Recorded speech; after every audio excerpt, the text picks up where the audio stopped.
শনিবার বুথ ভিত্তিক কর্মী সভা করে মালদার মোথাবাড়ি বিধানসভা এলাকায় আনুষ্ঠানিকভাবে ভোট প্রচারে নেমে পড়লেন মোথাবাড়ির তৃণমূল বিধায়ক তথা রাজ্যের মন্ত্রী সাবিনা ইয়াসমিন। এদিন তার উদ্যোগে মোথাবাড়ি বিধানসভার রথবাড়ি গ্রাম পঞ্চায়েতের আইডিএল হাই মাদ্রাসা প্রাঙ্গণে তৃণমূলের বুথ ভিত্তিক কর্মী সভা অনুষ্ঠিত হয়। সেই সভায় মোথাবাড়ি বিধানসভার বিভিন্ন অঞ্চল থেকে তৃণমূল নেতাকর্মীরা অংশগ্রহণ করেন। উপস্থিত ছিলেন মন্ত্রী সাবিনা ইয়াসমিন, জেলা তৃণমূল সভাপতি আব্দুর রহিম বক্সি, জেলা তৃণমূলের সহসভাপতি প্রসূন ব্যানার্জি, তৃণমূল সংখ্যালঘু সেলের জেলা সভাপতি নজরুল ইসলাম, কালিয়াচক 2 নম্বর ব্লক তৃণমূল সভাপতি হাসিমউদ্দিন আহমেদ সহ অন্যান্যরা। এদিনের কর্মী সভায় প্রথমেই যোগদান কর্মসূচি অনুষ্ঠিত হয়। উপস্থিত তৃণমূল নেতৃত্বের হাত ধরে আইএসএফ ছেড়ে অনেকেই তৃণমূলে যোগদান করেন। যোগদানকারীদের মধ্যে অন্যতম মুখ ছিলেন আইএসএফ নেতা ওয়াসিম আকরাম।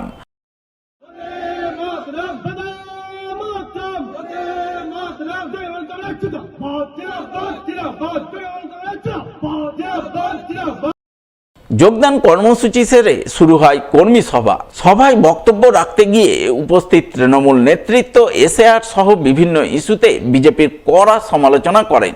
সেই সঙ্গে রাজ্য সরকারের গত 15 বছরের উন্নয়নের খতিয়ান তুলে ধরে আগামী নির্বাচনে তৃণমূলকে পুনরায় জয়যুক্ত করার আবেদন জানান।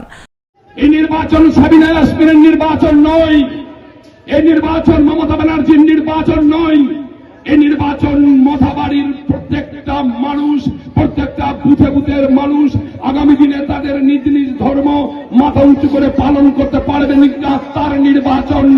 এই নির্বাচন ধর্ম নিরপেক্ষতার মধ্য দিয়ে আপনি পশ্চিমবঙ্গের বুকে মাথা উঁচু করে চলতে পারবেন কিনা তার নির্বাচন। এই নির্বাচন পশ্চিমবঙ্গের বুকে সাম্প্রদায়িক সম্প্রীতি অক্ষুণ্ণ থাকবে কিনা তার নির্বাচন। এই নির্বাচন মমতা ব্যানার্জির দেওয়া যে অসংখ্য প্রকল্পের মধ্য দিয়ে প্রত্যেকটা মানুষ সুযোগ সুবিধা পাচ্ছেন। মায়েরা লক্ষ্মীর ভান্ডার পাচ্ছে, মেয়েরা কন্যাশ্রী পাচ্ছে, মেয়েরা রূপশ্রী পাচ্ছে, সবুজ সাথীর প্রকল্প, আমাদের পাড়া আমাদের সমাধান, দুয়ারের সরকার সুরক্ষিত থাকবে কিনা তার নির্বাচন। 18 তারিখ আমাদের রোজা স্টার্ট হচ্ছে, তো রোজার মধ্যে কর্মী সম্মেলন করা সম্ভব হবে না, বড় প্রোগ্রাম, এবং প্রত্যেকবারই ভোটের আগে আমরা একটা কর্মী সম্মেলন করি, যেখানে মেন উদ্দেশ্যই হচ্ছে যে কর্মীদের বুথে যারা 8 জন 10 জন যারা কর্মী আছেন তাদেরকে একত্রিত করে সেই দিন থেকেই আমরা ভোটের ময়দানে নেমে যাওয়া, এটাই একটা বার্তা আমরা প্রত্যেকটা বছর দিই।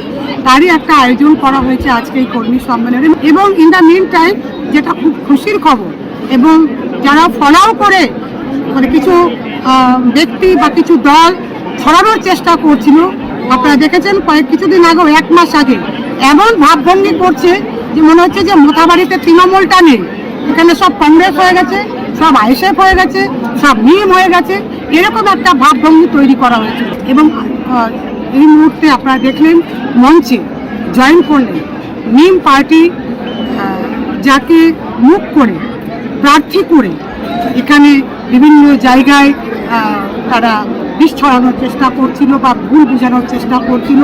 সেই নিমের প্রজেক্ট যে প্রার্থী ছিল ওয়াসিম আকরাম, যিনি এক্স কমান্ডেন্ট, উনি আজকে আমাদের মঞ্চে ডিস্ট্রিক্ট প্রেসিডেন্ট এবং আমাদের হাত ধরে আজকে জয়েন করেছেন।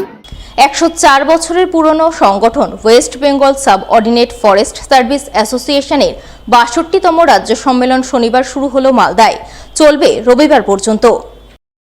শনিবার মালদা টাউন হলে সম্মেলনের উদ্বোধন হয়। উদ্বোধন পর্বে হাজির ছিলেন সংগঠনের কেন্দ্রীয় কমিটির সহসভাপতি সুজিত চ্যাটার্জি, সংগঠনের রাজ্য সম্মেলনের অভ্যর্থনা কমিটির সম্পাদক মোহাম্মদ শুকরুদ্দিন সহ আরও অনেকেই। West Bengal sub ordinate forest service অ্যাসোসিয়েশনের রাজ্য সম্মেলন উপলক্ষে বিভিন্ন জেলা থেকে সংগঠনভুক্ত প্রতিনিধিরা অংশগ্রহণ করেন। তাদের নিয়ে শুরু হয় 2 দিনব্যাপী রাজ্য সম্মেলন। সম্মেলনে উপস্থিত নেতৃত্ব বিভিন্ন দাবি দেওয়া তুলে ধরেন। শূন্য পদে স্বচ্ছতার সাথে কর্মী নিয়োগ, স্থায়ী পদে স্থায়ী কর্মী নিয়োগ, বকেয়া মহার্ঘ ভাতা প্রদান সহ একগুচ্ছ দাবি দেওয়া নিয়ে আলোচনা করেন। তবে মূল দাবি ছিল বনাঞ্চল ও বন্যপ্রাণ রক্ষার কাজে বনকর্মী নিয়োগ। আমাদের 62তম সম্মেলন West Bengal subordinate forest service অ্যাসোসিয়েশনে, এবং শতাব্দী প্রাচীন আমাদের এই সম্মেলনে এখনকার যা পরিস্থিতি এবং এই পরিস্থিতি সম্বন্ধে আমাদের প্রাথমিকভাবে আলোচনা হলো। এখন আমাদের দাবি দেওয়া হচ্ছে নিজেদেরকে টিকিয়ে রাখার দাবি দেওয়া, নিজেদের যে অবস্থা চলছে সেই অবস্থার মধ্যে দাঁড়িয়ে এখন গোটা রাজ্যে গোটা ভারতবর্ষে যে অবস্থা চলছে, যে আজকে প্রতি পেটে ভাত চাই, প্রতি হাতে কাজ চাই, এই হচ্ছে আমাদের এখনকার বর্তমান আমাদের দাবি। আমরা চাই যে আমাদের পরের প্রজন্ম যেন সুখে ভালোভাবে থাকতে পারে, তারা যেন কাজ পায়, তারা যেন খেতে পায়, মানুষ যেন ঠিক মতন তাদের নিজেদের সংসার প্রতিপালন করতে পারে। এই জায়গাগুলো থেকে আজকে সরকার, উভয় পক্ষের সরকার, ভারতবর্ষের সরকার এবং আমাদের রাজ্যের সরকার, তারা হাত গুটিয়ে নিচ্ছেন। আমরা এইটার বিরোধিতা করছি এবং আমরা দাবি করছি যে সরকারকে সমস্ত দায়িত্ব নিতে হবে এবং যে সমস্ত জায়গাগুলোতে আজকে বেসরকারিকরণ করে দেওয়ার চেষ্টা চলছে সেগুলোকে বন্ধ করে যাতে আজকে সরকারি ব্যবস্থার মধ্য দিয়ে আমরা সমস্ত কিছু অর্জন করতে পারি, তার জন্য আমাদের এই আন্দোলন। আমরা বন ও বন্যপ্রাণী রক্ষার সঙ্গে যুক্ত। আমাদের এই পরিবেশকে সুস্থভাবে মানুষের বেঁচে থাকার তাগিদে যে সম্মেলন হওয়ার দরকার, আমরা এই সময়ে সেই সম্মেলনে সেই আলোচনাই আমরা করব। শনিবার মালদার বুলবুলচন্ডী গ্রামীণ হাসপাতাল পরিদর্শন করলেন রাজ্য স্বাস্থ্য দপ্তরের আধিকারিক ডক্টর স্বপন সোরেন। এদিন তিনি জেলা মুখ্য স্বাস্থ্য আধিকারিক ডক্টর সুদীপ্ত ভাদুরী, উপমুখ্য স্বাস্থ্য আধিকারিক ডক্টর অমিতাভ মণ্ডল সহ অন্যান্যদের সঙ্গে নিয়ে বুলবুলচন্ডী গ্রামীণ হাসপাতালে যান। হাসপাতালে চিকিৎসা পরিষেবা সহ পরিকাঠামোগত দিক খতিয়ে দেখেন, কথা বলেন চিকিৎসক, স্বাস্থ্যকর্মী সহ চিকিৎসা নিতে আসা সাধারণ মানুষজনের সঙ্গে। সমস্ত কিছু দেখার পর বুলবুলচন্ডী গ্রামীণ হাসপাতালের চিকিৎসক পরিষেবা, বিশেষ করে মাতৃত্বকালীন চিকিৎসা পরিষেবা নিয়ে সন্তোষ প্রকাশ করেন রাজ্য স্বাস্থ্য দপ্তরের আধিকারিক ডক্টর স্বপন সোরেন।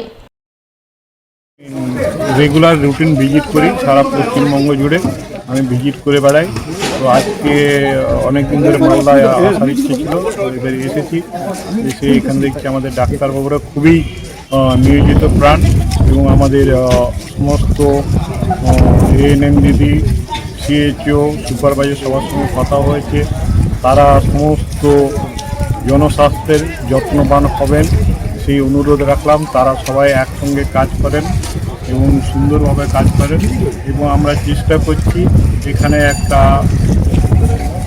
মায়েদের কিংবা মেয়েদের সমস্যাজনিত যাতে সমাধান করা যায়। এখানে দুজন গাইনোকোলজিস্ট আছেন, তারা চেষ্টা করবেন। বিময় সাহেব, আমরা ওনাকে অনুরোধ করেছি অন্তত 4 দিন একটা বিশেষ ওপিডি করা হোক, যাতে আমাদের মায়েরা মেয়েরা তার সুযোগ পায়।